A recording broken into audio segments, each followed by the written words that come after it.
You felt it, haven't you? That bizarre, melancholic pang for a life you never lived, a city you've only seen in blurry photographs, or an era long before your birth. If the idea of understanding this unsettling mental glitch, a truly bizarre feature of human consciousness, compels you, consider subscribing now. It's the only way to unravel the threads of a history you never experienced, but somehow still mourn. This isn't just about wistful yearning for a simpler past or a romanticized future. It's a specific, almost perverse sensation. The acute ache of missing a place or time you, by all objective metrics, could not possibly recall. It manifests as a sudden, sharp clarity while watching an old film. You see a flickering image of 1920s New York, a bustling market in medieval Persia, or a sun-drenched European village from a forgotten century, and a profound, inexplicable sense of loss washes over you. It feels like a memory has been stolen, a connection severed, yet the memory itself never existed in your own personal timeline. This psychological oddity challenges our very understanding of identity and experience, hinting at mental architectures far more complex and susceptible to external influence than we often admit. It's a phantom limb of memory, itching with the ghost of experiences that are entirely alien to your personal chronology, yet intensely familiar to your emotional core.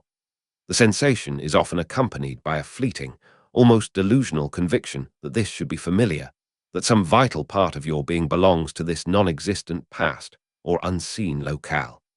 This isn't just empathy for historical figures or aesthetic appreciation. It's a visceral, unsettling yearning, an echo in the void of your own unlived stories, hinting at a hidden mechanism in the human mind, waiting to be exploited. The cognitive machinery behind this manufactured yearning is deceptively simple, relying on a potent cocktail of confirmation bias, the availability heuristic, and the relentless, often uncritical, consumption of curated cultural narratives. Our brains are remarkable pattern-matching engines, but also incredibly efficient storytellers, often prioritizing narrative coherence over factual accuracy. When exposed to a rich tapestry of historical media, films, novels, documentaries, even meticulously crafted video games, the brain begins to construct a plausible, immersive reality. This imagined world, however, is rarely a gritty, accurate representation. It's almost always an idealized, selectively filtered version. We selectively absorb the romanticized elements, the elegant fashion, the grand architecture, the perceived slower pace of life, the heroic struggles, while conveniently omitting the crushing poverty, rampant disease, systemic injustice, and pervasive fear that defined much of human history. The availability heuristic then steps in, making these vivid, easily recalled, and emotionally resonant fictionalized memories feel more real and more important than objective historical data. This constant exposure creates a mental landscape, a kind of cultural shared memory that feels tangible enough for our internal narrative machine to populate. We overlay our own desires and unmet needs onto these historical backdrops, creating a perfect, bespoke phantom past that offers an escape from the mundanity or anxieties of the present. The result is a profoundly convincing illusion, a past that never truly existed, yet feels intensely personal, a silent testament to the mind's extraordinary capacity for self-deception and its insatiable hunger for compelling stories. This manufactured yearning is not merely a curious psychological quirk. It's a robust, often ruthlessly exploited economic engine, the bedrock of entire industries that meticulously curate and commodify our desire for the unexperienced.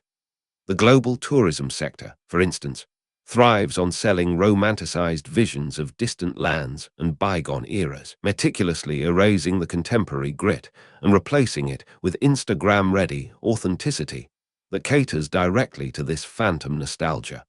Boutique hotels replicate historic aesthetics. Travel agencies promise journeys back to simpler times. The fashion industry constantly cycles through retro trends, not just reissuing designs, but selling an entire lifestyle fantasy from a perceived golden age. Real estate developers create heritage districts and historical renovations that are more theatrical set pieces than accurate historical preservations, inflating property values by packaging a feeling of belonging to a more elegant past. Entertainment, of course, is the prime perpetrator, crafting hyper-realistic historical dramas, immersive video games, and carefully constructed literary worlds that are designed to be so compelling, so emotionally resonant, that they blur the lines between fiction and lived experience. These industries understand a fundamental psychological vulnerability: the human mind's insatiable desire for narrative, for meaning, and for escape. They don't just sell products. They sell manufactured memories, curated histories, and the promise of belonging to a past that never truly existed, but feels achingly real, proving that even a ghost of a feeling can command a hefty price tag in a market designed to exploit our deepest, often unspoken, psychological cravings. The term for this profound, unsettling phenomenon is anemoia, a neologism defined as nostalgia for a time you've never known. This revelation isn't just about assigning a label.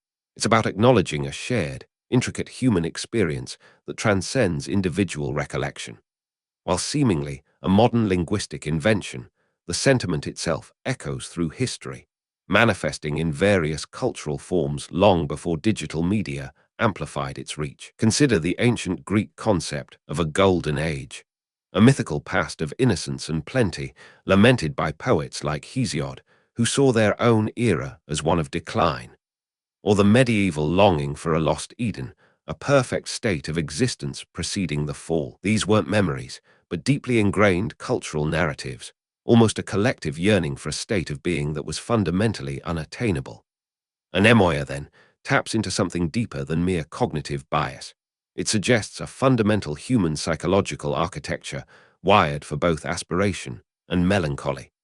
It's the mind grappling with the infinite possibilities of existence, mourning not just what wasn't, but what could have been for our species. This impulse is perhaps a distant cousin to the drive for exploration, a latent curiosity about alternate realities, an internal quest for meaning that extends beyond the bounds of personal experience. It's not a flaw, but a complex signal, a testament to the mind's ability to transcend its immediate reality and construct vast, intricate internal worlds, sometimes populated by the ghosts of futures and pasts it never personally encountered, yearning for a home it has only ever imagined. The payoff for understanding anemoia is not merely academic.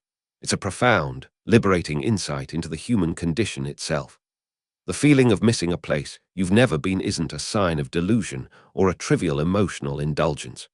Instead, it's a powerful, albeit often unsettling, indicator of your mind's extraordinary capacity for imagination, empathy, and narrative construction. It reveals that the boundaries of your personal memory are far more permeable than you might assume, easily influenced by the rich tapestry of human history and culture, whether real or imagined. This specific longing is an ironic testament to the human spirit's perpetual search for belonging and meaning, a yearning that often extends beyond the confines of our immediate reality.